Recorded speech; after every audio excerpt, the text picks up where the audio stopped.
Hi, I'm Dr. Amy Myers. Welcome to my blog. Today's blog is going to be about the gut and the importance of gut health and healing. It's really impossible to heal yourself if you haven't healed your gut. I'm a functional medicine physician in Austin, Texas, and gut health is really the foundations of my practice. So no matter what you're coming to see me for, whether it's something chronic such as an autoimmune disease, fibromyalgia, chronic fatigue, ADD, or autism, to something less severe like seasonal allergies, eczema, acne, headaches, migraines, irritable bowel, things like that, I always start in the gut no matter what you're coming to me for. So let's talk about why is the gut so important. Well, it is really, besides our skin, the main barrier to the outside world. It's one of our largest organs by surface area, and it's there really to protect us. So the other important aspect of the gut is that 95% of our neurotransmitters, so that's what keeps our moods even and level, are found in our gut. So if you're suffering from anxiety or depression, likely something going on in the gut, some sort of infection or imbalance.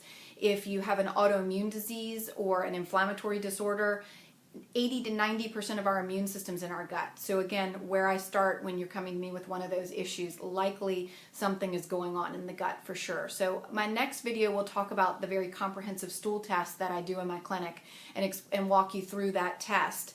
But for now, we're going to stick with what I'm going to talk about now is leaky gut and how I repair a leaky gut. So I like to give this demonstration of our gut sits together with these tight junctions. I mean, that's really what holds our gut together and protects us from the outside world.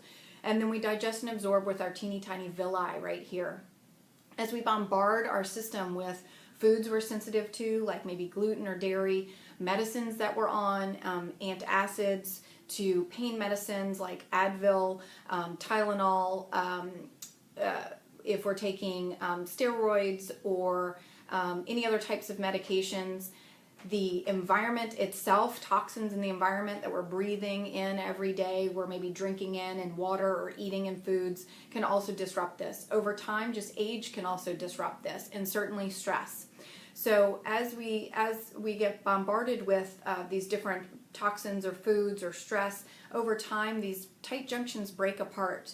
And then what happens is large particles of food that were not meant to get into our bloodstream are able to enter into our bloodstream. So I like to use gluten as the example. That's one of the most inflammatory foods, in my opinion. Gets in, begins to stimulate our immune system, and then boom, we get autoimmune diseases. For me, I got Graves' disease, an autoimmune disease of my thyroid. For other people, it might be ADD or anxiety or migraine headaches, to cancer or some other sort of autoimmune disease.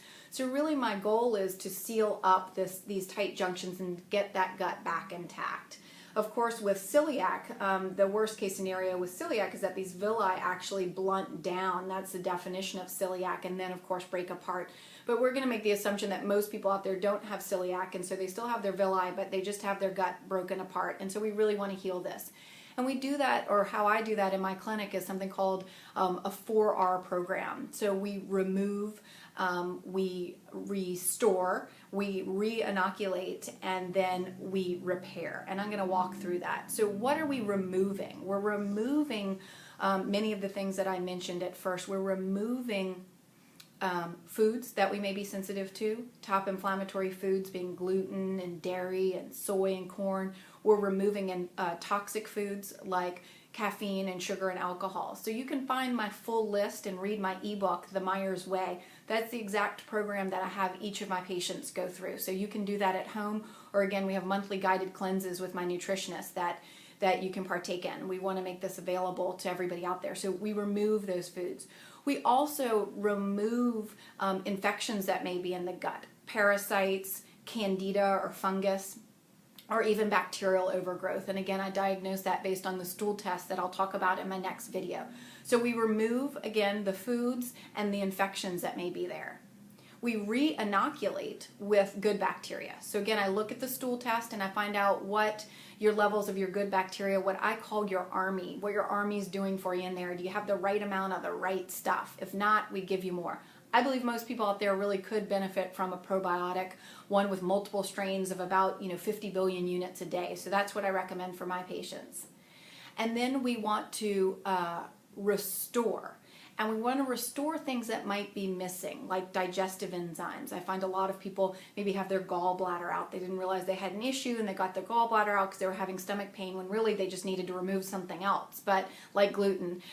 So we restore also maybe digestive digestive enzymes as well as stomach acid. A lot of people out there walking around with low stomach acid. They're on these proton pump inhibitors. They're on Tums at night, and it's really not that they have low stomach acid. It's that they are eating foods that are causing problems for them, creating an issue, and then they take these medicines to lower their stomach acid, but they actually need more stomach acid. It's kind of counterintuitive. So again, we look to see what needs to be restored in there in terms of digestive enzymes, maybe bile salts if you're missing your gallbladder, or stomach acid, HCl. And then we go ahead and we repair the gut. And we repair the gut with gut healing herbs and amino acids. One of my favorites that I use here in my clinic is L-glutamine. It's an amino acid that really helps our gut rejuvenate the lining much more quickly. There's some other herbs that you can use like slippery elm and marshmallow, and then of course a really good multivitamin to make sure that we have enough zinc and vitamin A and vitamin C to really help with wound healing. I mean, you've created a wound there with the breaking of the tight junctions. So again, the 4R program is really how you want to start in order to heal yourself. There are many people out there suffering with chronic diseases and they've changed their diet, and that is the first place to start for sure.